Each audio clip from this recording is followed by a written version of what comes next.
이 윤태국이라는 자는 제 조카를 불법으로 유괴해서 7년간 은닉한 범죄자입니다. 강도연의 변호사가 법정에서 저를 가리키며 차갑게 말했어요. 더욱 중요한 건 과거 횡령 전과자라는 점입니다. 비록 무혐의 처분을 받았다고 하지만 도덕적 문제는 여전히 남아있죠. 방청석에서 수군대는 소리가 들렸어요. 역시 수상하더라니. 무허가로 키웠다면서? 어디서 주워온 애를 7년씩이나. 제가 일어서려고 했는데 다리에 힘이 풀렸어요. 윤태국 씨, 변명할 말씀 있으신가요? 판사의 질문에 입이 떨어지지 않았어요.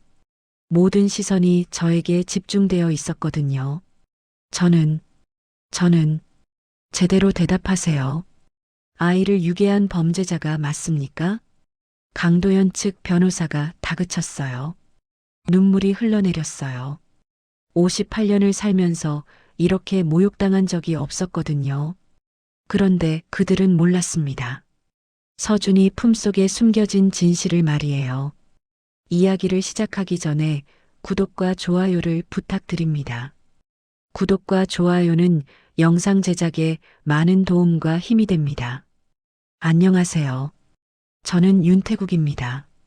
올해 58이죠. 지금 이 시간 새벽 3시 반. 지방 소도시 시외버스 종점에서 택시 한 대와 함께 밤을 지새우고 있습니다.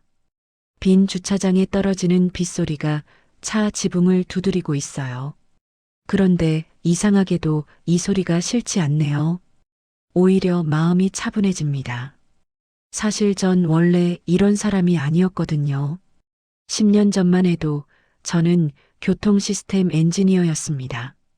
그것도 꽤 잘 나가는 엔지니어였죠. 도시 전체의 교통 흐름을 설계하고 신호 체계를 구축하고 스마트 교통망을 개발하는 일이 제 전문 분야였어요. 아침마다 정장을 차려입고 회사에 출근할 때면 제가 설계한 신호등들이 도시 곳곳에서 반짝이는 걸 보며 뿌듯해했습니다. 그때는 정말 행복했어요. 일에 대한 자부심도 있었고 앞으로의 미래도 밝아 보였거든요. 제가 개발한 지능형 교통관제 시스템 특허만 해도 12개나 됐습니다. 회사에서도 핵심 인력으로 대우받았고 연봉도 꽤 괜찮았죠. 그런데 아무래도 세상 일이란 게 그렇게 호락호락하지 않더라고요. 문제는 회사 내부에서 터졌습니다. 제가 믿고 있던 후배 김 과장이 있었거든요. 대학 후배이기도 하고 제가 직접 가르치며 키운 녀석이었어요. 그 친구가 제 모든 연구 자료와 특허 기술을 빼돌린 겁니다. 더 충격적인 건 회사 임원진과 미리 짜고 한 일이었다는 거죠. 어느 날 갑자기 회사에서 저를 불러들이더니 연구 부정 행위와 기술 유출 혐의를 씌웠습니다. 제가 개발한 기술을 제가 훔쳤다는 거예요. 말도 안 되는 이야기였지만 이미 모든 증거는 조작되어 있었어요. 제 컴퓨터에는 의심스러운 파일들이 심어져 있었고 제가 외부 회사와 접촉했다는 가짜 증거들도 만들어져 있었습니다. 결국 저는 하루아침에 회사에서 쫓겨났어요. 그것도 업계에서 완전히 매장당하는 형태로요. 15년간 쌓아온 경력과 명성이 한순간에 무너져 내렸습니다. 어떤 회사도 저를 받아주지 않았어요. 엔지니어 윤태국은 그렇게 죽었습니다. 아내도 떠났어요. 처음엔 같이 버텨보자고 했는데 몇 달 지나니까 견디지 못하더라고요. 특히 아이 교육비며 생활비가 문제가 되니까요. 이해는 해요. 그 사람도 힘들었을 테니까요. 그래서 지금 여기 있습니다. 시외버스 종점에서 야간 콜택시를 하면서요. 처음엔 정말 힘들었어요. 핸들을 잡으면서도 계속 생각했거든요. 내가 이런 일을 하게 될 줄 누가 알았나. 그런데 시간이 지나니까 마음이 좀 편해지더라고요. 복잡한 인간관계도 없고 배신당할 일도 없고 그냥 손님을 목적지까지 안전하게 모셔다 드리기만 하면 되니까요. 오늘도 그런 평범한 하루였습니다. 오후부터 비가 내리기 시작하더니 밤이 되면서 본격적인 폭우로 바뀌었어요. 이런 날엔 콜이 많이 들어옵니다. 버스 막차 시간 이후에도 몇 건 더 있었고요. 마지막 손님을 모셔다 드린 게 새벽 2시 반 정도였나요? 집에 가기엔 애매한 시간이라 여기서 아침까지 기다리기로 했습니다. 이 시외버스 종점은 제가 자주 이용하는 대기 장소예요. 한적하고 조용해서 좋거든요. 가끔 야간 경비 아저씨가 커피 한 잔 건네주실 때도 있고요. 오늘은 비가 와서 그런지 경비실 불도 꺼져 있네요. 차 안에서 라디오를 들으며 시간을 보내고 있는데 갑자기 빗소리 사이로 이상한 소리가 들렸습니다. 아기가 우는 소리였어요. 처음엔 착각인 줄 알았어요. 이런 새벽 시간에 이런 곳에서 아기 울음소리가 들릴 리 없잖아요. 그런데 계속 들려오더라고요. 약하지만 분명한 아기 울음소리가요. 라디오 볼륨을 줄이고 귀를 기울여 보니까 확실했습니다. 종점 건물 쪽에서 들려오고 있었어요. 차에서 내려 우산을 펼쳤습니다. 빗방울이 거세게 떨어져서 우산을 써도 옷이 금세 젖었어요. 울음소리를 따라 종점 건물 쪽으로 걸어갔습니다. 그런데 정말 있더라고요. 쓰레기통 옆 처마 및 작은 공간에 큰 박스가 하나 놓여 있었어요. 그 안에서 아기 울음소리가 나고 있었습니다. 박스 위에는 비닐봉지가 덮여 있어서 비는 맞지 않고 있었지만 추운 건 어쩔 수 없었겠죠. 박스 앞에 쪼그리고 앉아 비닐을 조심스럽게 걷어냈습니다. 손전등을 켜서 비춰보니 정말 아기가 있었어요. 갓난아기였습니다. 아마 태어난 지 얼마 안 된 것 같더라고요. 작은 담요에 쌓여 있었는데 춥고 무서워서 우는 모습이 너무 애처로웠어요. 제 손전등 불빛을 보더니 잠깐 울음을 멈추고 저를 쳐다보더라고요. 그 맑은 눈망울을 보는 순간 가슴이 먹먹해졌습니다. 박스 안에는 쪽지가 하나 있었어요. 비에 젖어서 글씨가 번져 있었지만 간신히 읽을 수 있었습니다. 부탁합니다. 이 아이를 잘 키워주세요. 제가 키울 수 없는 사정이 생겼습니다. 죄송합니다. 그게 전부였어요. 이름도 없고 연락처도 없고 그냥 간절한 부탁 한마디뿐이었습니다. 아기는 다시 울기 시작했어요. 아마 배가 고프고 추웠을 거예요. 담요도 축축하게 젖어 있었고 작은 몸이 파들파들 떨고 있었거든요. 순간 머릿속이 복잡해졌습니다. 솔직히 말하면 처음 든 생각은 이거였어요. 이젠 정말 남의 인생까지 책임질 여유가 없다고. 제 인생도 엉망이 된 마당에 아기 하나를 어떻게 키우겠어요. 경제적으로도 정신적으로도 여력이 없거든요. 그래서 일어서려고 했어요. 경찰서에 신고를 하고 복지시설에 맡기는 게 맞는 일이라고 생각했거든요. 제가 할 수 있는 건 그게 다니까요. 그런데 발걸음이 떨어지지 않더라고요. 아기가 계속 울고 있었거든요. 그 작고 연약한 울음소리가 제 발목을 붙잡는 것 같았어요. 뒤돌아서 떠나려고 하는데 자꾸 뒤를 돌아보게 되더라고요. 그 순간 문득 든 생각이 있었어요. 이 아이도 저처럼 버려진 거구나. 누군가에게 배신당하고 내쳐진 거구나. 물론 상황은 다르죠. 저는 성인이고 어느 정도 버틸 힘이 있지만 이 아기는 정말 아무것도 할 수 없잖아요.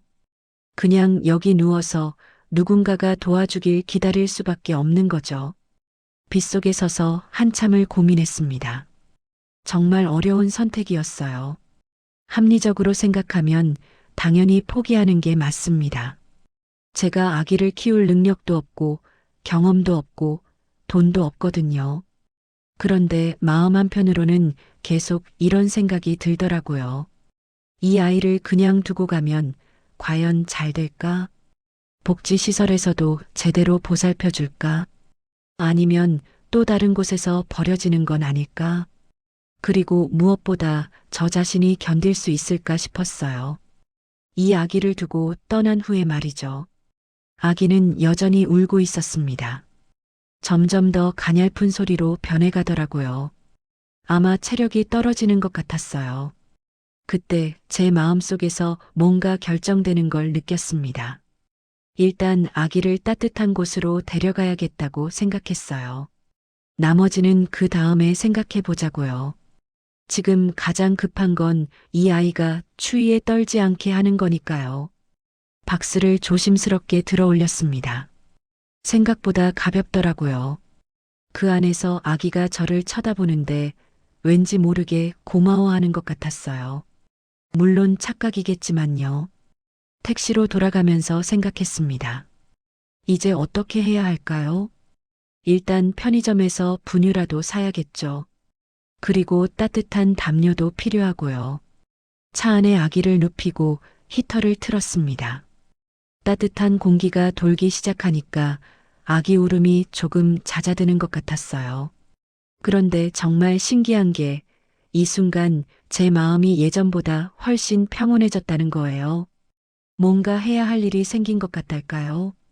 오랫동안 잃어버렸던 목적 의식 같은 게 다시 살아나는 느낌이었어요.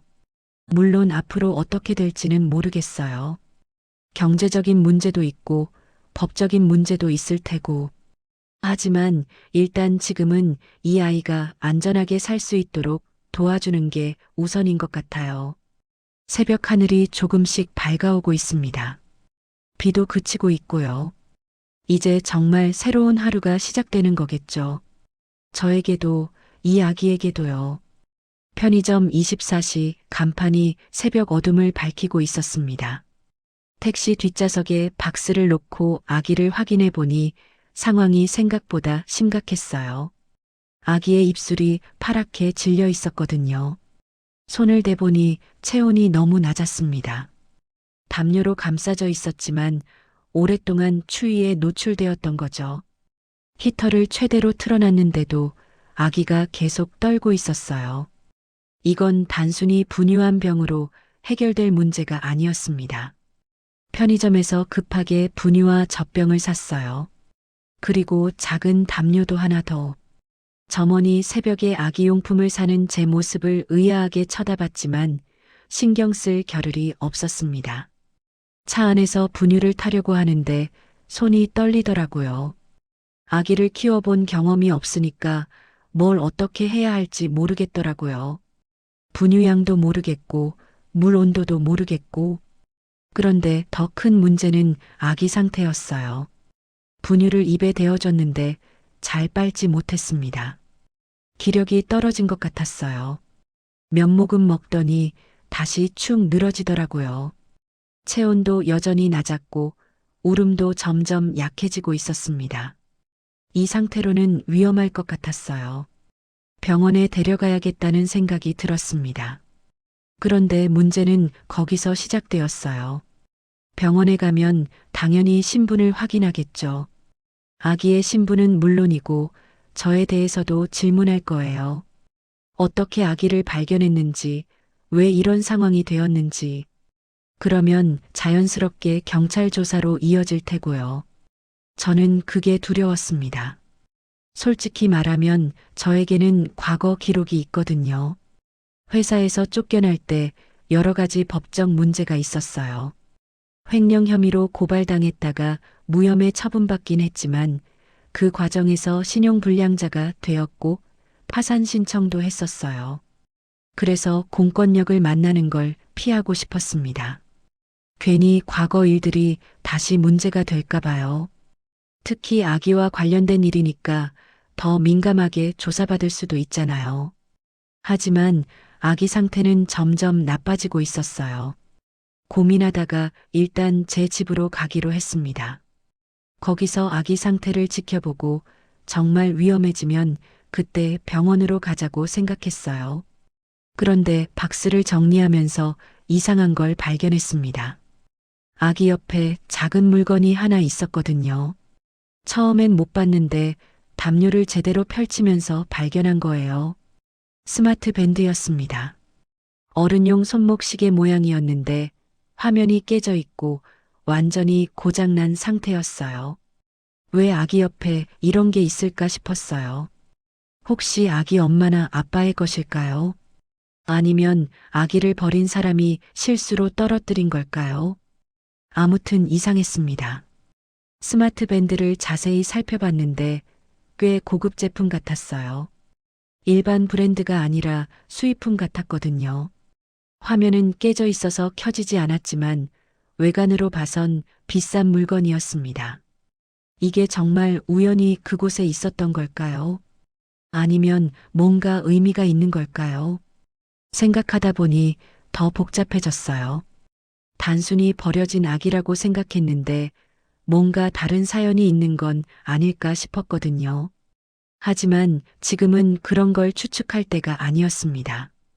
아기가 더 중요했으니까요.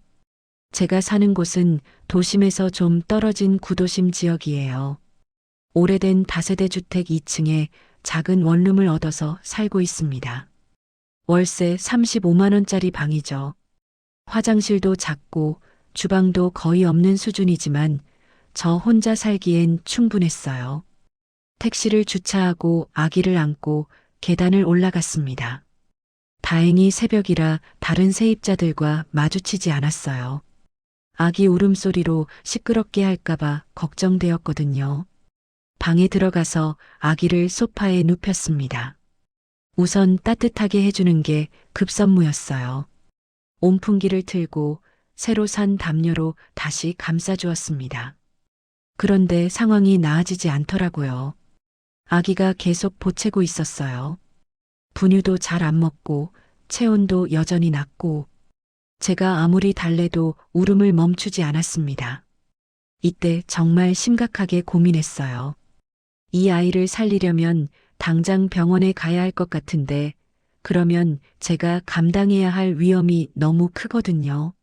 신분 조회는 기본이고 아기 유기와 관련해서 여러 가지 법적 문제에 휘말릴 수도 있어요. 반대로 병원에 가지 않으면 아기가 정말 위험할 수도 있고요. 저는 방안을 계속 왔다 갔다 했습니다. 머리가 복잡해서 정신이 없었어요. 그런데 갑자기 이런 생각이 들었거든요. 이 아이를 살리면 나는 더 망가질지도 모른다. 정말 솔직한 마음이었어요.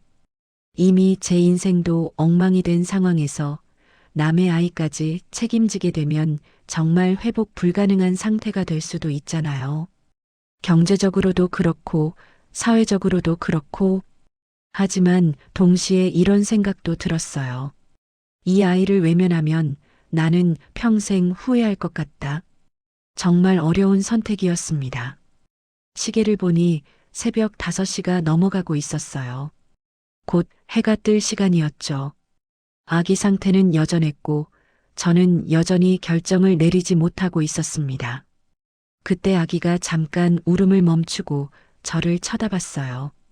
정말 맑은 눈이었거든요. 뭔가 저를 믿고 있는 것 같은 눈빛이었어요.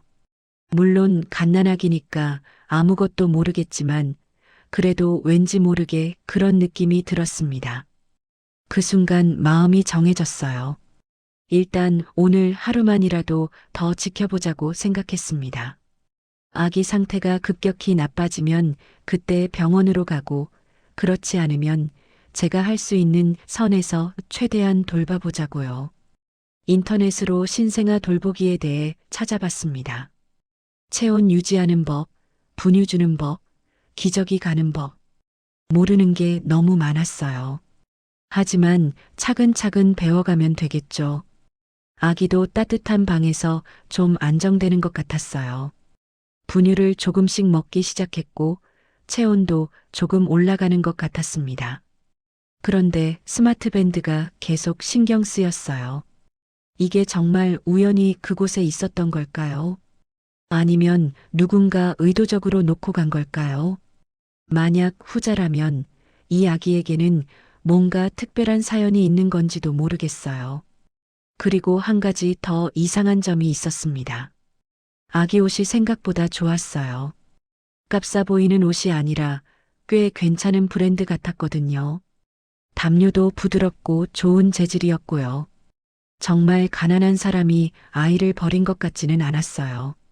그러면 왜 이런 좋은 환경에 있던 아기가 버스 종점에 버려진 걸까요? 생각하면 할수록 모르겠더라고요.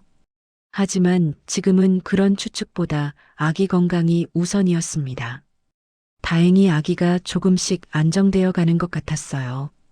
분유도 더 잘 먹었고 울음도 덜했고요. 창밖으로 아침 해가 떠오르고 있었습니다. 새로운 하루가 시작되는 거죠. 그런데 왠지 모르게 불안한 마음이 들었어요. 이게 정말 단순한 일일까 하는 생각이 들었거든요. 뭔가 제가 모르는 더 큰 이야기가 숨어 있는 건 아닐까요? 스마트 밴드를 다시 한번 살펴봤습니다. 정말 고장이 심하게 났네요. 하지만 혹시라도 데이터가 남아있다면 이 아기의 정체를 알 수 있을지도 모르겠어요. 아기는 이제 편안하게 자고 있었습니다. 작은 숨소리가 규칙적으로 들렸어요. 보고 있으니 마음이 조금 편해지더라고요. 하지만 동시에 걱정도 더 커졌어요.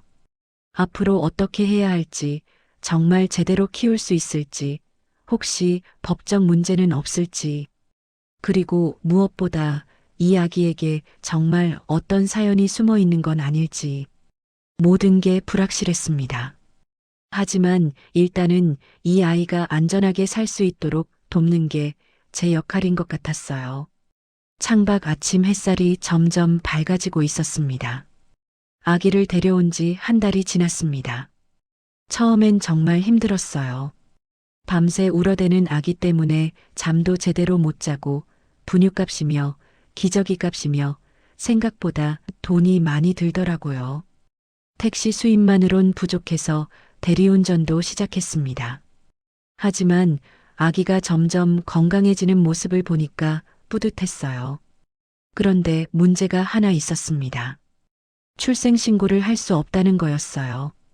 정식으로 신고를 하려면 부모 신분증이 필요한데 저는 친부가 아니니까 불가능하잖아요. 그렇다고 경찰에 신고해서 복지시설로 보내기엔 이미 정이 너무 들어버렸고요. 결국 미등록 아동으로 키우기로 했습니다.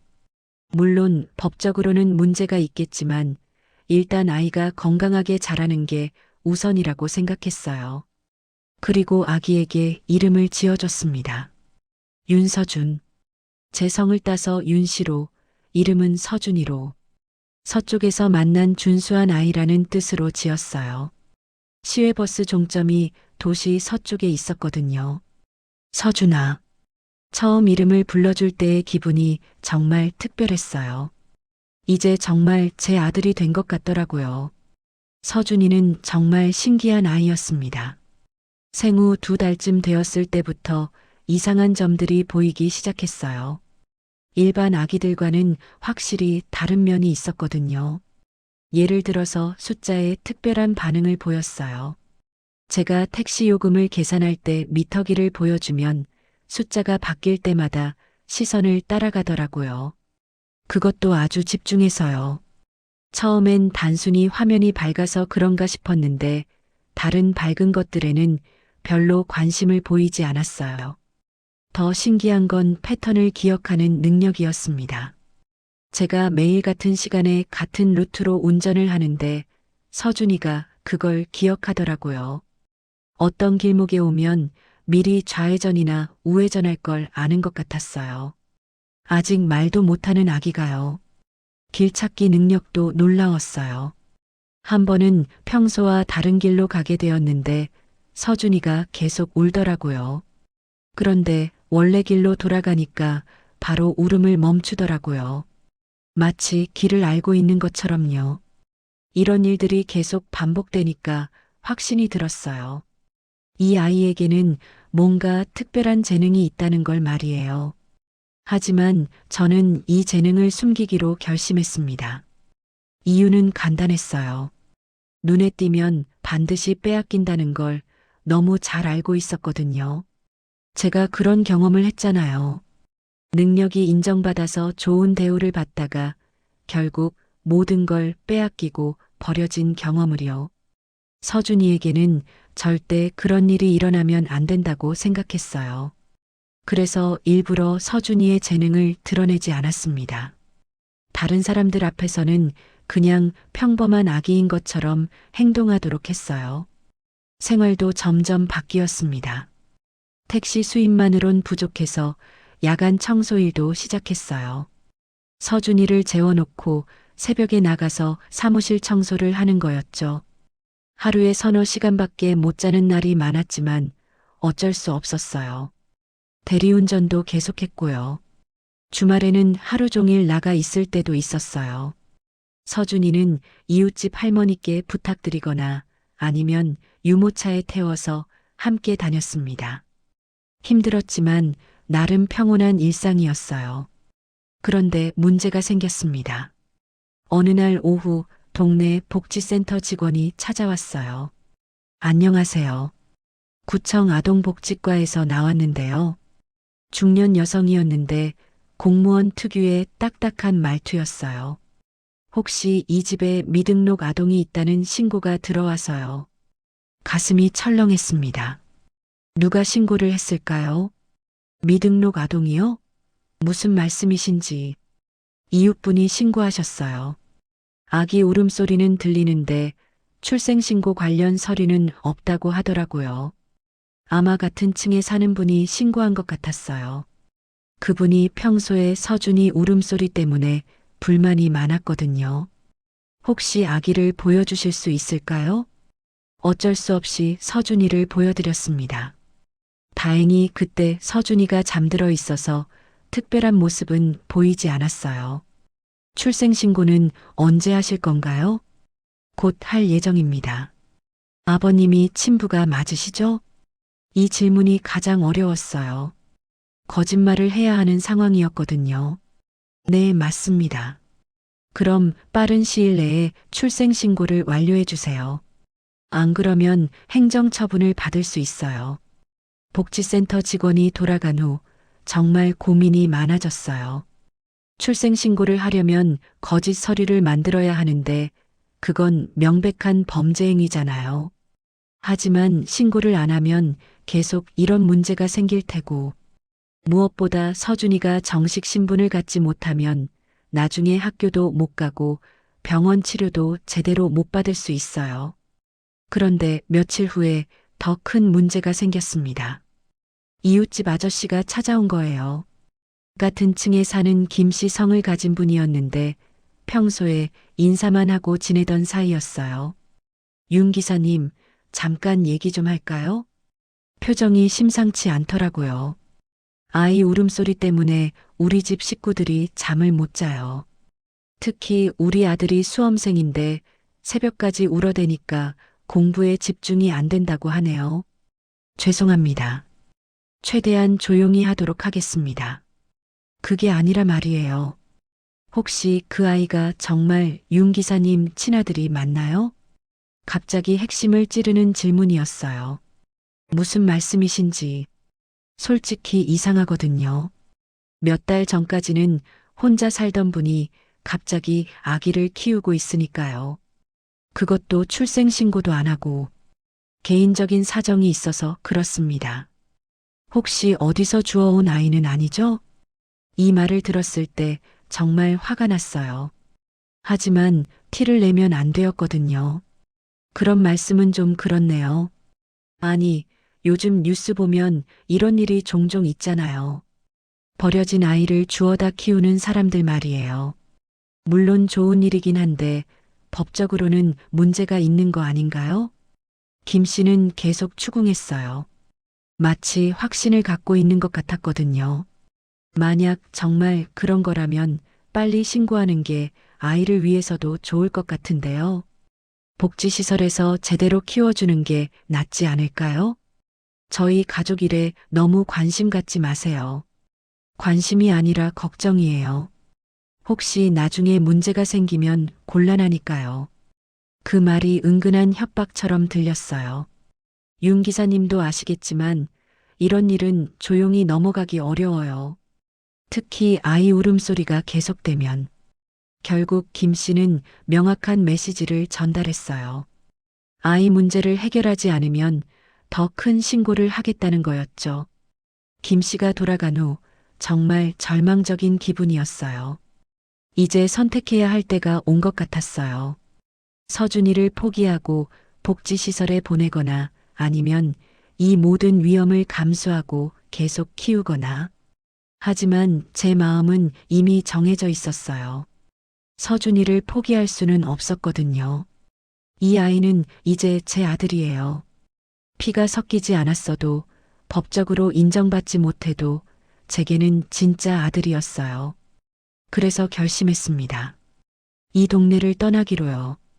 어차피 여기서 계속 살면 문제가 반복될 거예요. 그럴 바에야 아예 새로운 곳으로 가서 새로 시작하는 게 낫겠다고 생각했어요. 다행히 택시 일은 어디서든 할 수 있으니까요. 짐을 싸면서 서준이를 봤는데 이 아이가 무슨 생각을 하고 있을까 싶었어요. 아직 어려서 모르겠지만 나중에 자라면 이 모든 상황을 어떻게 받아들일까요? 그리고 서준이의 특별한 재능을 어떻게 보호해 줄 수 있을까요? 세상에는 김 씨 같은 사람들이 너무 많아요. 남의 일에 간섭하고 의심하고 신고하는 사람들. 서준이가 재능을 드러내면 분명히 관심을 받을 거예요. 그리고 결국 누군가에게 이용당하거나 빼앗기게 될 거고요. 그런 일은 절대 일어나면 안 된다고 생각했어요. 차라리 평범하게 눈에 띄지 않게 살아가는 게 나을 것 같았어요. 비록 가난해도 힘들어도 최소한 안전하게는 살 수 있으니까요. 이삿짐 정리를 마치고 서준이를 안았습니다. 서준아, 우리 새로운 곳으로 가자. 아빠가 꼭 지켜줄게. 서준이가 제 얼굴을 쳐다보며 웃는 것 같았어요. 정말 천진난만한 미소였거든요. 하지만 저는 웃을 수가 없었어요. 앞으로 더 힘든 일들이 기다리고 있을 테니까요. 창밖으로 밤이 깊어가고 있었습니다. 내일 아침이면 이 동네를 떠나게 돼요. 새로운 곳에서 새로운 시작을 해야겠죠. 그런데 정말 잘할 수 있을까요? 서준이를 제대로 키울 수 있을까요?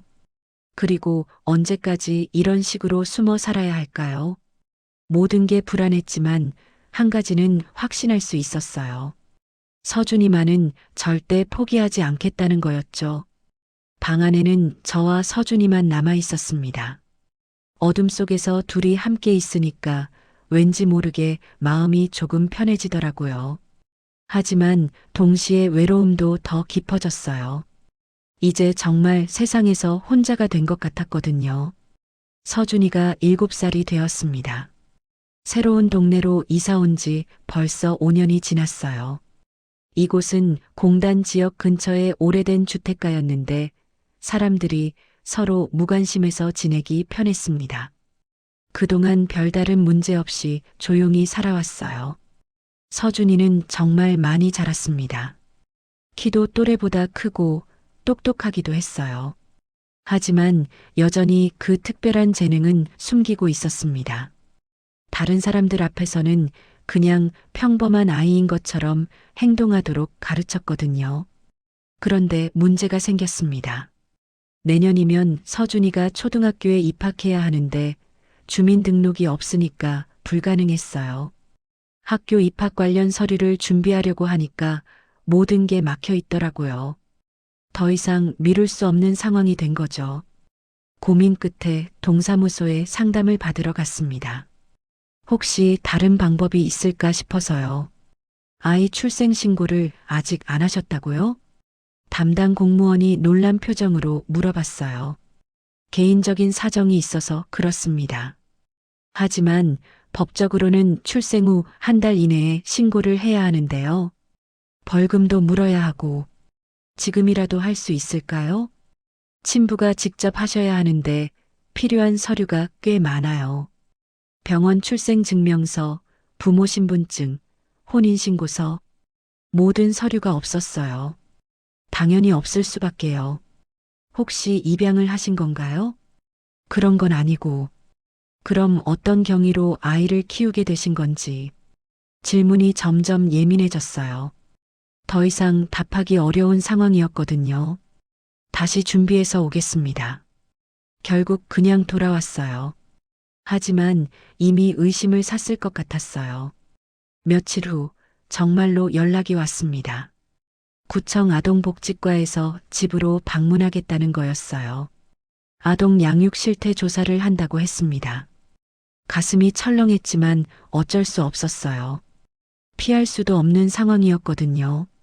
복지과 직원이 찾아온 건 며칠 후였습니다.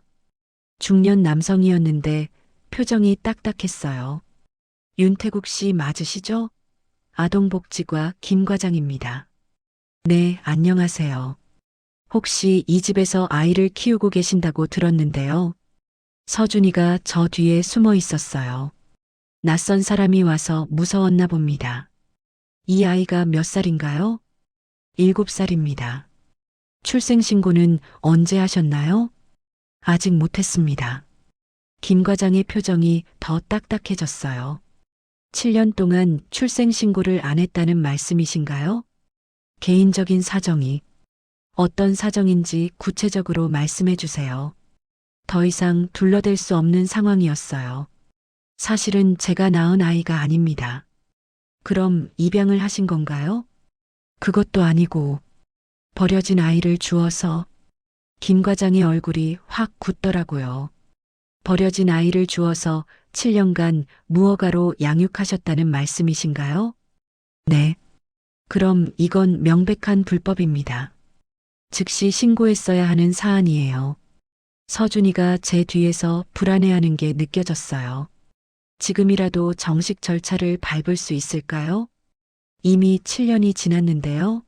게다가 아동의 친부모를 찾는 것도 불가능한 상황이고, 김 과장은 서준이를 바라보며 말했어요. 일단 아동보호기관에 임시보호 조치를 취해야 할 것 같습니다. 그게 무슨 말씀이신가요? 아이를 보호시설에 맡겨서 정식 절차를 밟아야 한다는 뜻입니다. 안 됩니다. 이 아이는 제 아들이에요. 법적으로는 아니죠. 무허가 양육은 명백한 불법 행위입니다. 서준이가 제 다리를 붙잡았어요. 아빠, 무슨 이야기예요? 서준이는 아직 상황을 이해하지 못하고 있었어요. 윤태국 씨, 좋게 해결하고 싶으면 협조해 주세요. 안 그러면 더 복잡해집니다. 김 과장이 돌아간 후 정말 막막했어요. 서준이에게 어떻게 설명해야 할지도 모르겠고 앞으로 어떻게 해야 할지도 모르겠더라고요. 며칠 후 정말로 연락이 왔어요. 아동보호기관에서 서준이를 데려가겠다는 거였어요. 거부하면 강제 조치를 취할 수도 있습니다. 전화를 받는 제 손이 떨렸어요. 언제 오시는 건가요? 내일 오후 2시에 갈 예정입니다. 하루밖에 시간이 없었어요. 서준이에게 말해야 할지 말아야 할지 고민했어요. 하지만 갑자기 사람들이 와서 데려간다면 서준이가 더 큰 충격을 받을 것 같았어요. 서준아, 아빠가 할 말이 있어. 서준이가 저를 쳐다봤어요. 맑은 눈빛이 여전했어요. 내일 아저씨들이 와서 서준이를 데려갈지도 몰라. 어디로요? 좋은 곳이야. 서준이를 잘 돌봐줄 곳.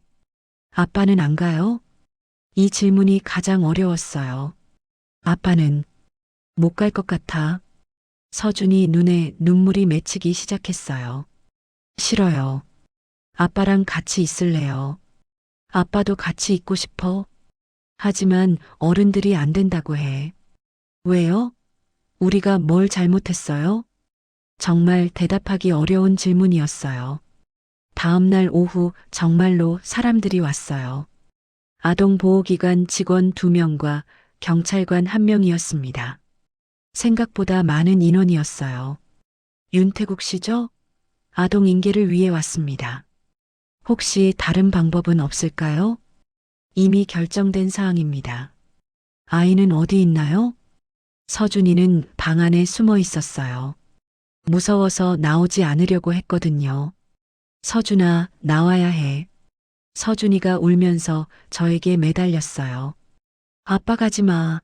나 혼자 두고 가지 마. 가슴이 찢어지는 것 같았어요. 서준아, 아빠가 꼭 찾아갈게. 조금만 기다려. 하지만 직원들은 냉정했어요. 아이가 적응하는데 시간이 걸릴 수 있습니다. 빨리 떼어놓는 게 좋아요. 조금만 더 시간을 주세요. 이미 충분히 기다렸습니다. 직원 중 한 명이 서준이를 떼어내려고 했어요. 서준이는 더 큰 소리로 울기 시작했습니다. 아빠 아니면 안 돼. 아빠 아니면 안 돼요. 서준이 목소리가 온 동네에 울려 퍼졌어요. 윤태국 씨, 방해하지 마세요. 이건 법적 조치입니다.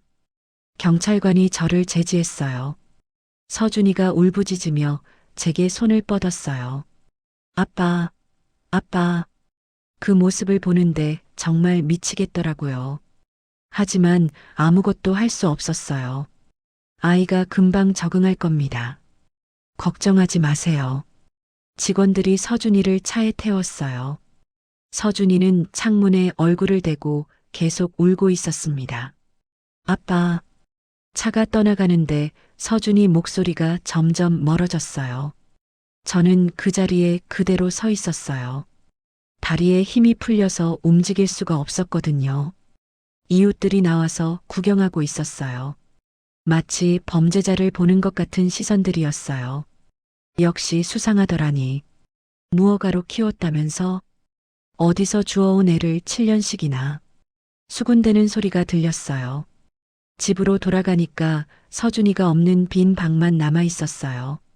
서준이 장난감들이 그대로 흩어져 있었고 침대 시트에는 아직 서준이 체온이 남아 있는 것 같았어요. 소파에 주저앉아 머리를 감쌌어요. 정말 모든 게 끝난 것 같았어요. 7년 동안 함께 살면서 쌓아온 모든 것들이 한순간에 무너져 내린 거죠. 서준이 울음소리가 귀에 계속 맴돌았어요. 아빠 아니면 안 돼요. 그 절규가 계속 들리는 것 같았어요. 분노가 치밀어 올랐어요. 왜 이런 일이 생겨야 하는 걸까요? 저는 서준이를 사랑하고 서준이도 저를 아빠라고 부르는데 피가 섞이지 않았다고 해서 가족이 아닌 건가요? 법이 뭐가 그렇게 중요한 건가요? 서류가 뭐가 그렇게 중요한 건가요? 하지만 분노만으로는 아무것도 할 수 없었어요. 저는 아무 힘도 없는 사람이었거든요. 가난하고 능력도 없고 사회적 지위도 없고 그런 제가 무슨 수로 서준이를 다시 데려올 수 있을까요? 밤이 깊어가면서 마음이 조금 정리되었어요. 포기할 수는 없다는 생각이 들었거든요. 서준이를 다시 데려오기 위해서는 정식 절차를 밟아야 해요. 입양 신청을 하거나 아니면 다른 법적 방법을 찾아야 하고, 그러려면 안정된 직업도 필요하고, 경제적 능력도 증명해야 하고, 양육 환경도 개선해야 하겠죠. 쉽지 않은 일이에요. 하지만 불가능한 건 아니겠죠. 거울을 보니까 제 눈빛이 달라져 있었어요. 7년 전 서준이를 처음 만났을 때와는 다른, 더 단단한 눈빛이었어요. 이번에는 절대 포기하지 않겠다고 다짐했습니다. 서준이를 다시 제 품에 안을 때까지 끝까지 싸우겠다고 결심했어요. 창밖으로 달이 밝게 떠 있었습니다. 서준이도 같은 달을 보고 있을까요? 조금만 기다려, 서준아. 아빠가 꼭 데리러 갈게. 서준이를 다시 데려오기 위해 법무사를 찾아갔습니다. 입양 절차에 대해 상담받으러 간 거였는데 예상보다 복잡하더라고요. 우선 윤 씨의 신원부터 확인해야 해요. 과거 범죄 기록이나 경제적 능력, 양육 환경 등을 종합적으로 검토하거든요. 법무사가 제 서류들을 검토하면서 말했어요. 혹시 과거에 법적 문제가 있었던 적 있으신가요? 횡령 혐의로 고발당했다가 무혐의 처분받은 적 있습니다. 언제 일인가요? 10년 전쯤. 그때 일을 다시 떠올리니까 가슴이 답답해졌어요. 법무사가 인터넷으로 관련 기사들을 찾아봤습니다. 아, 이 사건이네요. 스마트 교통 시스템 기술 유출 사건. 화면에 10년 전 기사가 떴어요. 제 이름도 보였고요. 당시 꽤 큰 이슈였던 것 같은데요.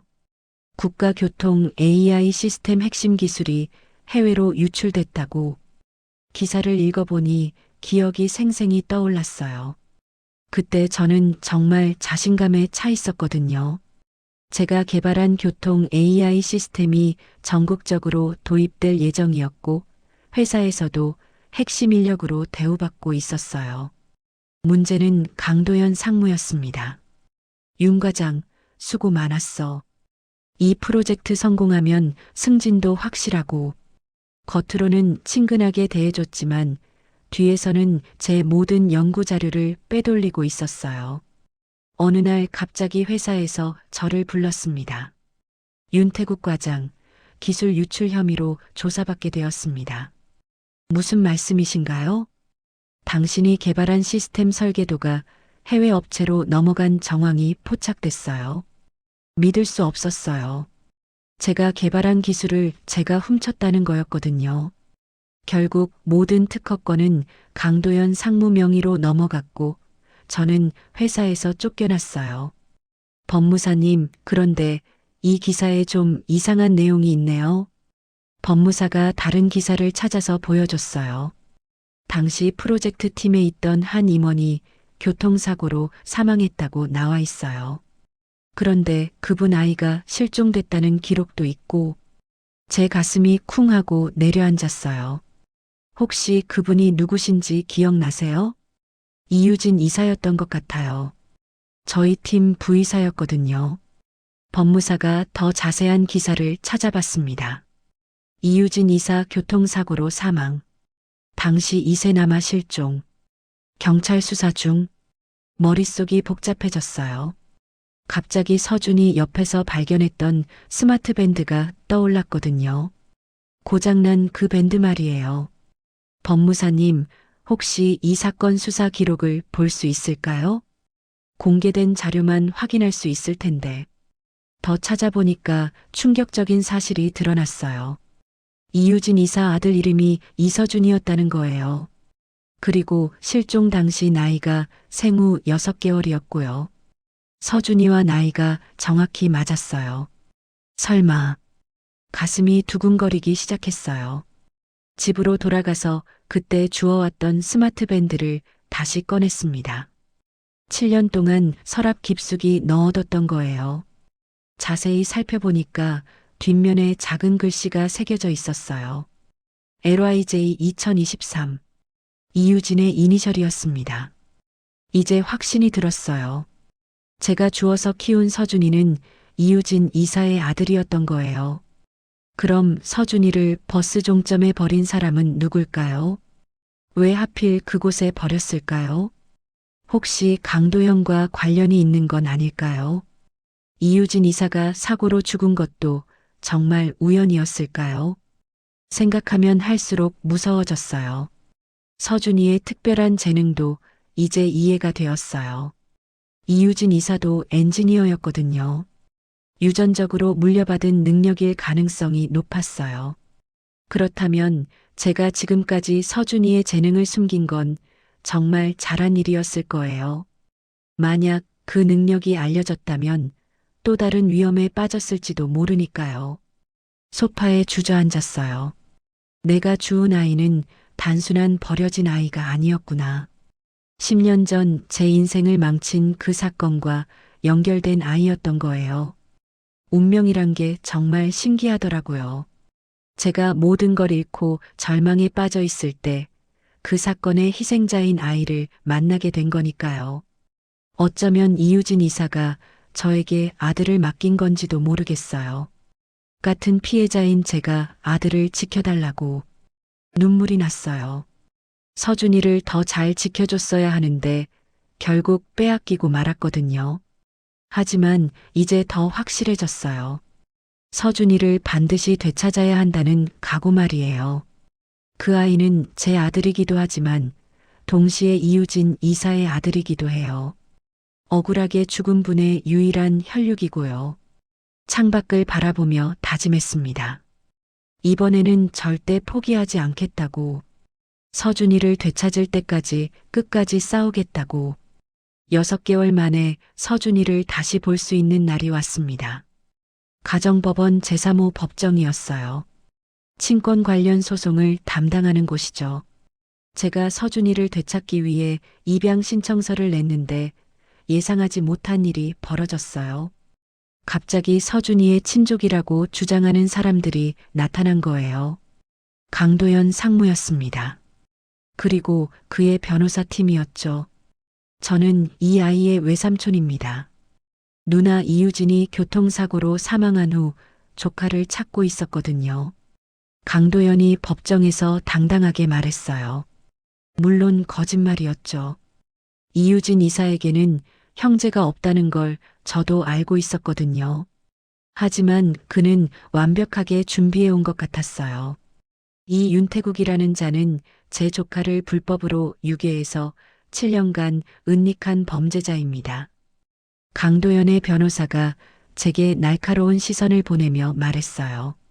30대 후반으로 보이는 여성 변호사였는데 표정이 차갑더라고요. 피고인은 버려진 아이를 주었다고 주장하지만 실제로는 계획적인 유괴였을 가능성이 높습니다. 그런 말하지 마세요. 제가 말하려고 하는데 담당 판사가 손을 들었어요. 양측 변론은 차례대로 하겠습니다. 판사는 50대 중반 정도로 보이는 남성이었어요. 표정은 무덤덤했지만 눈빛이 예리했습니다. 강도연 측 변호사가 먼저 발언했어요. 재판장님, 이 사건은 단순한 친권 분쟁이 아닙니다. 7년간 지속된 아동 유괴 사건입니다. 변호사가 서류 뭉치를 꺼내며 계속했어요. 강도연 씨는 이유진 씨의 친형으로 조카 이서준 군의 법정 후견인 자격을 갖고 있습니다. 반면 윤태국 씨는 아무런 법적 근거 없이 아이를 불법 점유해 왔습니다. 제 변호사가 반박했어요. 법무사 소개로 알게 된 젊은 변호사였는데 경험은 부족해 보였지만 열정은 있었어요. 재판장님, 윤태국 씨는 버려진 아이를 구조해서 7년간 정성스럽게 양육해 왔습니다. 오히려 이 아이의 생명의 은인이라고 할 수 있습니다. 하지만 법적 절차를 무시한 건 명백한 사실 아닌가요? 판사의 질문에 제 변호사가 당황하는 게 보였어요. 그건 당시 상황을 고려하면 변명에 불과합니다. 강도연 측 변호사가 냉정하게 말했어요. 더욱 중요한 건 윤태국 씨가 과거 횡령 전과자라는 점입니다. 비록 무혐의 처분을 받았다고 하지만 도덕적 문제는 여전히 남아있죠. 이 말을 들었을 때 정말 억울했어요. 제가 피해자였는데 오히려 범죄자 취급을 받는 거잖아요. 그때 법정 뒤쪽에서 작은 발걸음 소리가 들렸어요. 서준이었습니다. 6개월 만에 보는 서준이는 많이 자란 것 같았어요. 키도 더 커졌고 얼굴도 좀 더 어른스러워 보였죠. 하지만 눈빛만큼은 예전과 똑같았어요. 서준이가 법정에 들어오자 모든 시선이 집중되었어요. 서준아. 저도 모르게 이름을 불렀는데 서준이가 저를 보더니 눈물을 흘렸어요. 조용히 해주세요. 판사의 제지에 법정이 다시 정숙해졌어요. 이제 당사자인 이서준 군의 의견을 들어보겠습니다. 판사가 서준이를 증인석으로 불렀어요. 서준이는 떨리는 발걸음으로 증인석에 앉았습니다. 서준아, 무서워하지 말고 솔직하게 말하면 돼. 판사가 부드럽게 말했어요. 네. 서준이 목소리가 작게 들렸어요. 강도연 측 변호사가 먼저 질문했어요. 서준아, 저분이 누구인지 아니? 변호사가 강도연을 가리키며 물었어요. 모르겠어요. 서준이가 고개를 저었어요. 저분은 내 엄마의 오빠야. 그러니까 내 삼촌이시지. 저는 엄마가 누구인지 몰라요. 서준이가 또박또박 대답했어요. 그럼 저분은? 이번에는 저를 가리켰어요. 제 아빠예요. 서준이가 주저없이 대답했어요. 하지만 진짜 아빠는 아니잖아. 진짜 아빠가 뭐예요? 서준이의 반문에 변호사가 당황했어요. 혈연 관계가 있는 아빠 말이야. 그럼 피만 섞이면 아빠인가요? 서준이 질문이 법정에 울려 퍼졌어요. 8살 아이의 말이라고 하기엔 너무 날카로웠어요. 저분은 날 한 번도 본 적이 없잖아요. 저도 저분을 모르고요. 서준이가 강도연을 쳐다보며 말했어요. 반면에 우리 아빠는 서준이가 저를 바라봤어요. 그 눈빛에 7년간의 추억이 모두 담겨 있는 것 같았어요. 우리 아빠는 저를 버리지 않았어요. 법정이 조용해졌어요. 추운 밤에 저를 주워서 따뜻하게 해주셨어요. 아플 때 병원에 데려가 주셨고, 배고플 때 밥도 해주셨어요. 서준이 목소리가 점점 커졌어요. 다른 사람들이 저를 이상하게 볼 때도 우리 아빠는 제 편이었어요. 서준아, 하지만 강도연 측 변호사가 말을 끊으려고 했는데 서준이가 계속 말했어요. 세상에서 유일하게 저와 함께 남아주셨어요. 그 말을 들었을 때 가슴이 뭉클했어요. 7년 동안 저를 사랑해주신 분이 우리 아빠예요. 피가 섞였는지는 중요하지 않아요. 법정에 있던 모든 사람들이 서준이를 바라봤어요. 방청석에서는 작은 감탄 소리도 들렸어요. 강도연의 표정이 굳어지는 게 보였어요. 재판장님, 제 변호사가 일어났어요. 추가 증거를 제출하고 싶습니다. 어떤 증거인가요? 이 아이가 발견된 현장에서 함께 있었던 스마트밴드입니다. 변호사가 그 오래된 스마트밴드를 꺼냈어요. 저도 며칠 전에 변호사에게 건네준 거였죠. 이 밴드에서 중요한 데이터가 복구되었습니다. 어떤 데이터 말인가요? 판사가 관심을 보였어요. 먼저 이 밴드의 소유주가 이유진 씨라는 것이 확인되었습니다. 뒷면에 새겨진 이니셜과 구매 기록이 일치하거든요. 변호사가 서류를 제출하며 설명했어요. 그리고 더 중요한 건 사고 당일의 이동 경로가 기록되어 있다는 점입니다. 구체적으로 설명해 주세요. 이유진 씨는 사고 당일 강도연 씨의 별장을 방문했던 것으로 확인됩니다. 사고 지점보다 30km 떨어진 곳이죠. 강도연의 얼굴이 파랗게 변했어요. 그게 무슨 의미인가요? 판사가 물었어요. 사고 후 이 아이가 버스 종점에서 발견된 건 우연이 아니라는 뜻입니다. 누군가 의도적으로 그곳에 데려다 놓은 것이죠. 변호사가 계속 설명했어요. 더욱 놀라운 건 밴드 내부에 녹음 파일이 남아있다는 점입니다. 녹음 파일이요? 사고 직전 이유진 씨와 강도연 씨의 대화가 일부 녹음되어 있습니다. 변호사가 법정용 스피커를 준비했어요. 잠시만요. 강도연 측 변호사가 급하게 일어났어요. 그 녹음 파일의 진위 여부를 먼저 확인해야 하는 것 아닌가요? 조작 가능성도 있고 이미 국과수에서 감정을 마쳤습니다. 조작된 흔적은 없다고 결론 났어요. 제 변호사가 감정서를 제출했어요. 그럼 들어보겠습니다. 판사의 허락에 녹음 파일이 재생되었어요. 스피커에서 이유진 이사의 목소리가 들렸어요. 오빠, 이건 너무하잖아요. 태국 과장은 무고한 사람이라고요. 무고하다고? 그놈이 우리 계획을 망치려고 했어. 강도연의 목소리도 들렸어요. 7년 전보다 더 차가운 목소리였어요. 기술 유출은 오빠가 한 거잖아요. 왜 태국 과장에게 누명을 씌우는 거예요? 너도 공범이었으면서 뭔 소리야. 저는 몰랐어요. 오빠가 단순한 기술 자문이라고 했잖아요. 이유진 이사의 목소리가 떨리고 있었어요. 이제 와서 양심 선언?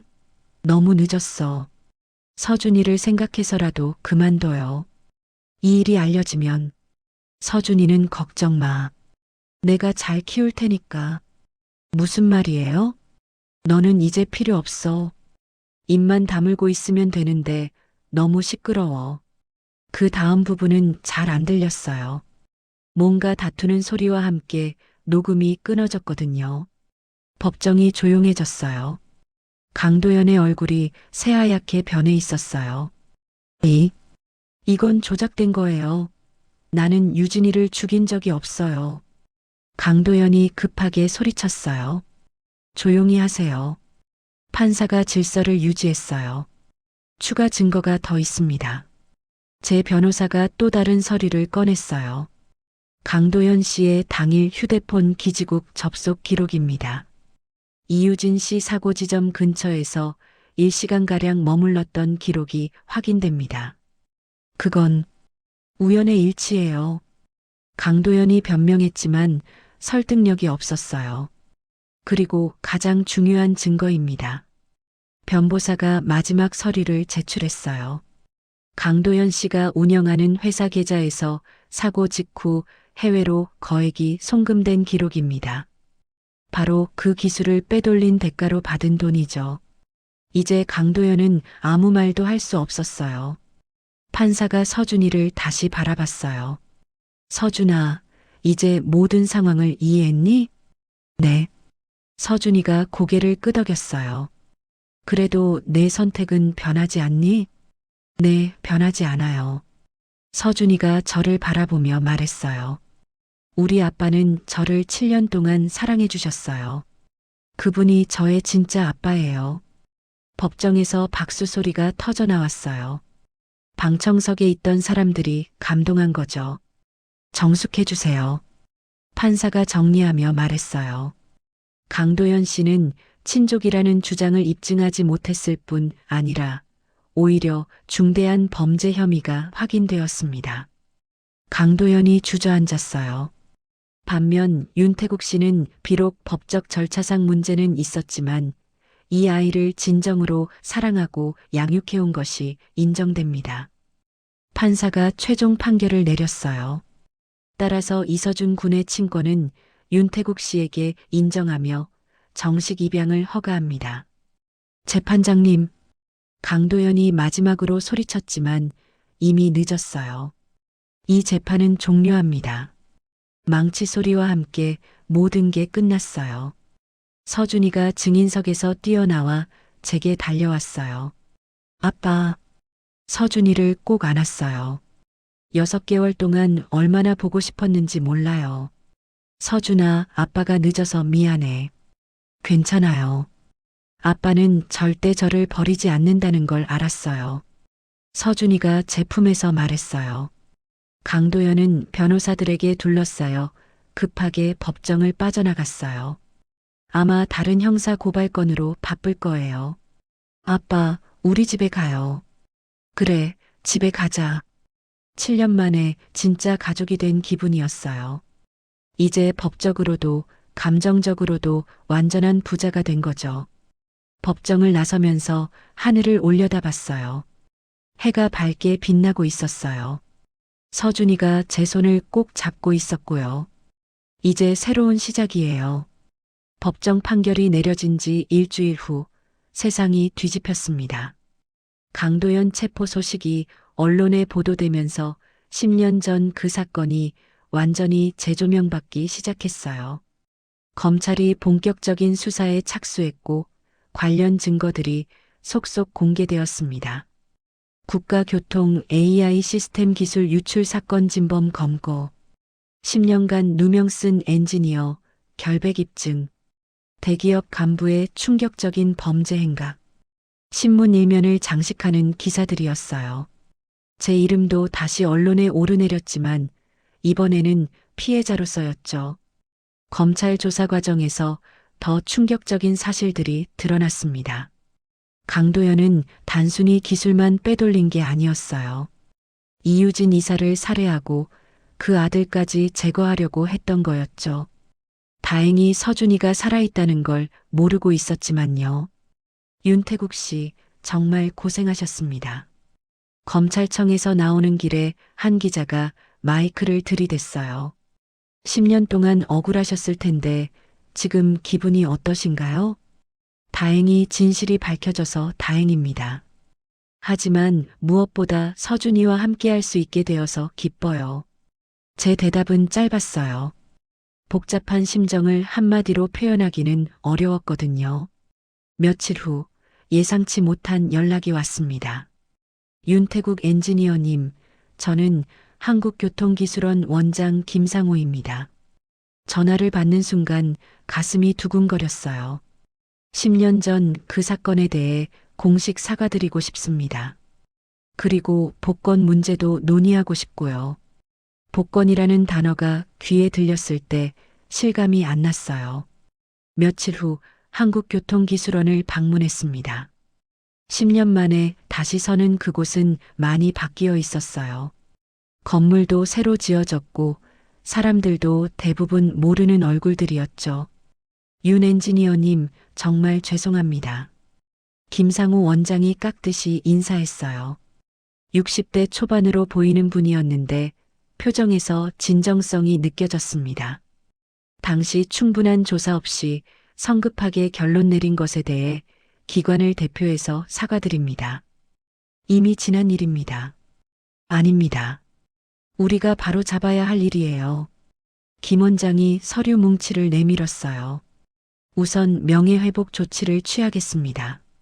그리고 윤 엔지니어님이 개발하신 기술들에 대한 권리도 모두 복원해 드릴게요. 정말 꿈만 같았어요. 10년 동안 빼앗겼던 모든 것들이 다시 돌아오는 거였거든요. 그리고 한 가지 더 제안이 있습니다. 어떤 제안인가요? 다시 저희와 함께 일하시면 어떨까요? 수석 연구원 직책으로 모셔드리고 싶습니다. 예상치 못한 제안이었어요. 10년이 흘렀는데 제가 따라갈 수 있을까요? 기술은 업데이트 하시면 되고 무엇보다 윤 엔지니어님의 경험과 통찰력이 필요해요. 정말 고민스러웠어요. 물론 좋은 기회였지만 서준이 때문에 쉽게 결정할 수 없었거든요. 시간을 주시면 안 될까요? 물론입니다. 충분히 고민해 보세요. 집으로 돌아가는 길에 서준이와 함께 공원을 걸었습니다. 아빠, 무슨 생각해요? 서준이가 제 표정을 살피며 물어봤어요. 아빠가 예전에 하던 일을 다시 할 수 있게 됐어. 좋은 일 아니에요? 그런데 그러면 아빠가 많이 바빠질 것 같아. 서준이가 잠시 생각하더니 말했어요. 아빠가 하고 싶은 일이면 하세요. 저는 괜찮아요. 정말 기특한 아이였어요. 그런데 며칠 후 또 다른 문제가 생겼습니다. 이유진 이사의 친정 가족들이 나타난 거예요. 진짜 친족들이었습니다. 안녕하세요. 저는 이유진의 어머니 박정숙입니다. 60대 후반으로 보이는 여성이었는데 서준이와 닮은 구석이 있었어요. 특히 눈빛이 비슷했습니다. 손자를 만나게 해주셔서 감사합니다. 박정숙 씨가 서준이를 보며 눈물을 흘렸어요. 정말 유진이를 닮았네요. 특히 이마가. 서준이는 낯선 할머니 앞에서 어색해했어요. 제 뒤에 숨어서 조심스럽게 쳐다볼 뿐이었죠. 서준아, 할머니야. 내 엄마의 엄마. 박정숙 씨가 서준이에게 다가가려고 했는데 서준이가 더 뒤로 물러났어요. 괜찮습니다. 시간이 필요하겠죠. 제가 말하자 박정숙 씨가 고개를 끄덕였어요. 그런데 한 가지 말씀드리고 싶은 게 있어요. 네, 말씀하세요. 법적으로 서준이는 유진이의 재산을 상속받을 권리가 있어요. 그것도 꽤 큰 금액이고요. 제가 몰랐던 사실이었어요. 이유진이 회사에서 받은 보상금이며 개인 재산이 상당했거든요. 그리고 강도연으로부터 받을 손해배상금도 있을 테고요. 박정숙 씨가 자세히 설명해 주었어요. 물론 당장은 어려시겠지만 서준이가 성인이 되면 적지 않은 유산을 받게 될 거예요. 정말 놀라운 일이었어요. 버려진 아이라고 생각했던 서준이가 사실은 재벌 상속자였던 거죠. 그런데 한 가지 조건이 있어요. 박정숙 씨의 표정이 진지해졌어요. 서준이가 이 가문의 정식 후계자로 인정받으려면 성년이 될 때까지 우리가 키워야 해요. 가슴이 철렁했어요. 물론 윤 씨를 무시하는 건 아니에요. 7년 동안 고생하신 것도 알고 서준이를 사랑하신 것도 잘 압니다. 하지만 서준이 장래를 위해서는 제대로 된 교육을 받아야 하지 않겠어요? 저희가 뒷받침할 수 있는 환경이 훨씬 좋거든요. 현실적인 말이었어요. 제가 아무리 노력해도 재벌가에서 제공할 수 있는 환경에는 미치지 못하겠죠. 물론 강제는 아니에요. 서준이 의견을 들어보고 싶어요. 박정숙 씨가 서준이를 바라봤어요. 서준아, 할머니와 함께 살면 좋은 학교도 다닐 수 있고 하고 싶은 공부도 마음껏 할 수 있어. 어떻게 생각하니? 서준이가 저를 쳐다봤어요. 그 눈빛에서 혼란스러움이 느껴졌어요. 아빠, 어떻게 하면 될까요? 서준이가 저에게 물었어요. 정말 어려운 순간이었어요. 제 욕심으로는 서준이와 계속 함께 살고 싶었지만 아이의 장래를 생각하면 다른 선택이 나을 수도 있었거든요. 서준이가 원하는 대로 하면 돼. 저는 서준이가 잠시 망설이다가 말했어요. 저는 아빠와 함께 살고 싶어요. 박정숙 씨의 표정이 아쉬워 보였어요. 하지만 할머니 말씀도 맞아요. 좋은 환경에서 공부하는 것도 중요하죠. 서준이가 다시 생각하는 것 같았어요. 그럼 이렇게 하면 어떨까요? 제가 제안했어요. 평소에는 저와 함께 살고 방학 때나 주말에는 할머니 댁을 방문하는 거예요. 그리고 교육은 할머니께서 지원해 주시고 그것도 좋은 방법이네요. 박정숙 씨가 동의했어요.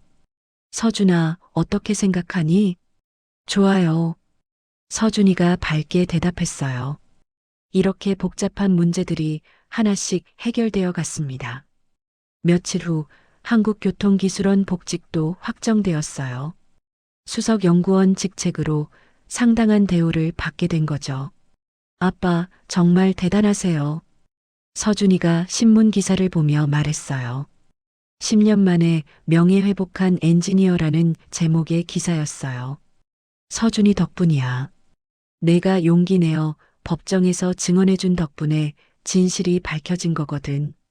저도 도움이 된 거예요? 물론이지. 서준이가 없었다면 아무것도 할 수 없었을걸. 정말 그랬어요. 서준이가 스마트 밴드를 통해 진실을 밝혀준 덕분에 모든 게 가능했거든요. 새로운 아파트로 이사도 했습니다. 서준이가 좋은 환경에서 자랄 수 있도록 학군이 좋은 곳으로 말이에요. 아빠, 여기 정말 좋아요. 서준이가 새 방에서 신나게 뛰어다녔어요. 앞으로 서준이 방이야. 마음껏 사용해. 감사해요, 아빠. 서준이가 제게 안겼어요. 그 순간 지난 8년이 주마등처럼 지나갔어요.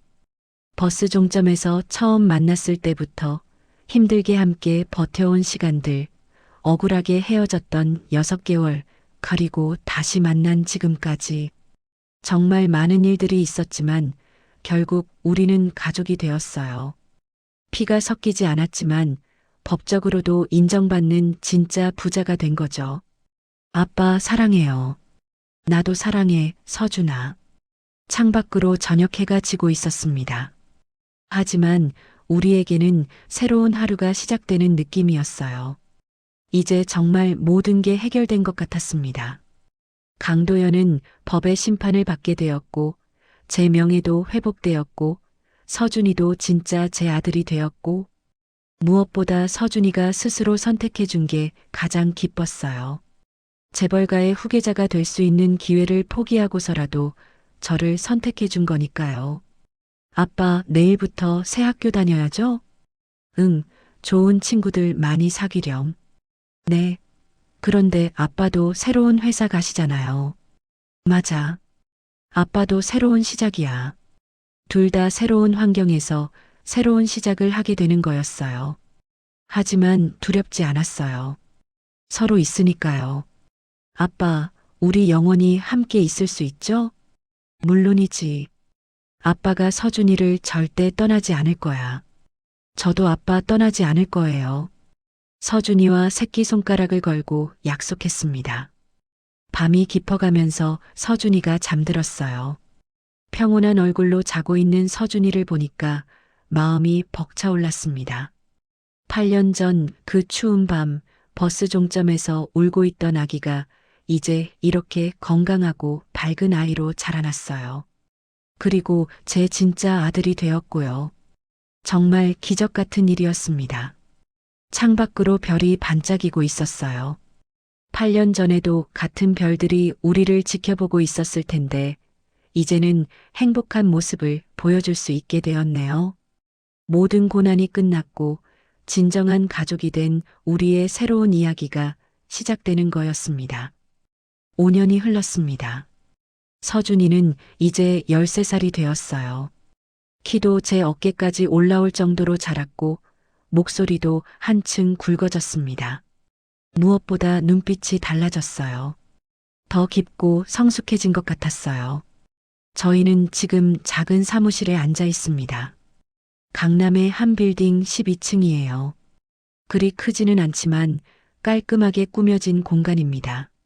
아빠, 오늘 투자 미팅 잘 되었어요? 서준이가 컴퓨터에서 눈을 떼지 않고 물어봤어요. 프로그래밍 공부를 하고 있는 중이었거든요. 응, 꽤 관심 보이더라. 다음 주에 2차 미팅 하기로 했어. 저희가 설립한 회사 이름은 세컨드 루트입니다. 도시교통 최적화 솔루션을 개발하는 스타트업이에요. 길이 막히면 다른 길을 만들면 된다는 게 저희 회사의 철학입니다. 서준이의 아이디어로 시작된 회사였어요. 중학생이 된 서준이가 어느 날 이런 말을 했거든요. 아빠, 사람들이 모두 같은 길로만 가려고 하니까 막히는 거 아닐까요? 새로운 길을 만들어주면 어떨까요?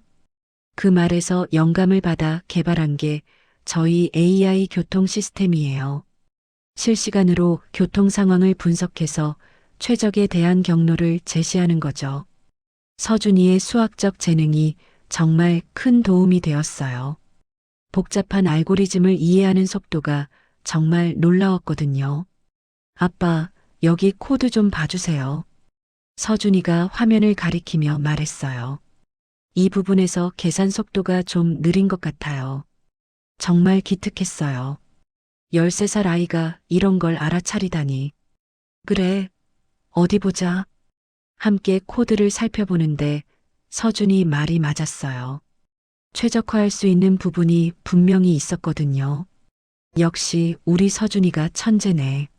아빠가 더 잘하시잖아요. 둘이 나란히 앉아서 일하는 모습이 참 좋았어요.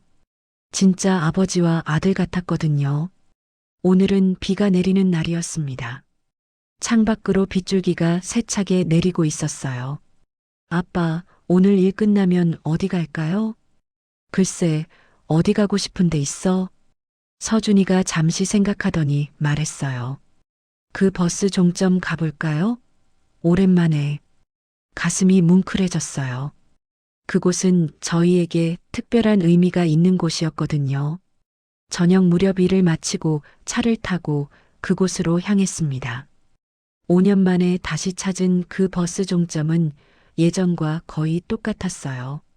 낡은 건물, 빈 주차장, 그리고 그 쓰레기통까지. 하지만 이번에는 택시가 아니라 제 차로 온 거였어요. 세컨드 루트가 성공하면서 경제적 여유가 생긴 거죠. 비가 내리는 가운데 저희는 나란히 서서 그 풍경을 바라봤습니다. 아빠, 서준이가 조용히 말했어요. 그날 여기서 날 주었잖아요. 그래. 무서웠을 텐데 왜 날 데려가셨어요? 한참을 생각하다가 대답했어요.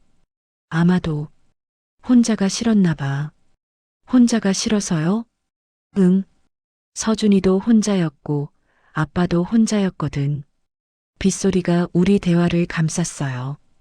그럼 지금은 어때요? 지금은 혼자가 아니지. 서준이가 제 팔짱을 꼈어요.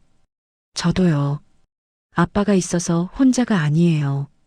그 순간 지난 8년이 주마등처럼 스쳐갔어요. 힘들었던 순간들, 절망했던 순간들, 그리고 다시 일어선 순간들. 정말 많은 일이 있었지만 결국 여기까지 왔네요. 아빠, 혹시 후회한 적 있어요? 뭘? 저를 데려간 거요. 한 번도, 정말 한 번도 후회한 적이 없어요. 힘들었던 순간은 있었지만 후회는 없었거든요. 저도 없어요. 아빠 아들로 태어난 거. 서준아. 네.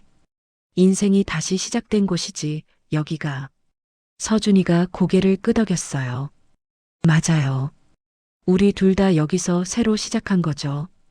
그때 빛이 꺼진 버스 한 대가 종점에 들어왔어요. 마지막 운행을 마친 버스였겠죠. 운전기사 아저씨가 내리더니 저희에게 인사하고 지나갔습니다. 아빠, 저 버스 기사 아저씨도 하루를 마치고 집에 가는 거네요. 그렇겠지. 모든 사람이 각자의 하루를 살고 있는 거구나. 13살 아이 입에서 나온 말이라고는 믿어지지 않을 정도로 깊은 말이었어요. 서준아, 너는 정말 특별한 아이야. 아빠가 특별하게 키워주셨으니까요. 비가 조금씩 그치기 시작했어요. 구름 사이로 달빛이 새어나오고 있었습니다. 아빠, 우리 이제 집에 가요. 그래, 집에 가자. 집이라는 단어가 이렇게 따뜻하게 느껴진 적이 없었어요. 차를 타고 집으로 향하는 길에 서준이가 말했어요. 아빠, 세상에는 우리처럼 혼자인 사람들이 많을 거예요. 그렇겠지. 우리가 만든 회사가 그런 사람들에게도 새로운 길을 만들어줄 수 있을까요? 물론이지. 길이 막히면 다른 길을 만들면 되니까. 서준이가 환하게 웃었어요. 집에 도착해서 저녁을 먹으면서 생각했어요. 8년 전 그 추운 밤 절망에 빠져 있던 제가 상상할 수 있었을까요? 이런 행복한 일상을 말이에요. 인생은 정말 알 수 없는 것 같아요. 끝이라고 생각한 순간이 새로운 시작이 될 수도 있고, 절망의 순간이 희망의 시작이 될 수도 있고. 아빠, 내일 회사에서 뭐 할 거예요? 새로운 프로젝트 기획서 작성해야 해. 서준이도 도와줄 거지? 당연하죠. 이제 서준이는 제 동업자이기도 해요. 나이는 어리지만 정말 훌륭한 파트너거든요. 창밖으로 별이 반짝이고 있었습니다. 8년 전에도 같은 별들이 우리를 지켜봤을 텐데, 이제는 이렇게 행복한 모습을 보여드릴 수 있게 되었네요. 아빠 사랑해요. 나도 사랑해, 서준아. 정말 단순한 대화였지만 이보다 소중한 말은 없을 거예요. 인생은 몇 번이든 다시 시작할 수 있다는 걸 서준이와 함께 증명한 것 같아요. 나이가 들어서도 실패를 겪어서도 모든 걸 잃어서도 다시 일어설 수 있다는 걸 말이에요. 그리고 진짜 가족은 핏줄로 만들어지는 게 아니라 함께 버틴 시간과 서로를 향한 사랑으로 만들어진다는 것도요. 내일은 또 새로운 하루가 시작될 거예요. 저희 부자가 함께 만들어갈 새로운 하루가 말이에요. 그럼 오늘 이야기는 여기까지입니다. 영상을 시청해주신 모든 분들 고맙습니다. 저는 AI 나레이션 사연 읽는 펭귄이었습니다. 구독과 좋아요 부탁드립니다. 감사합니다.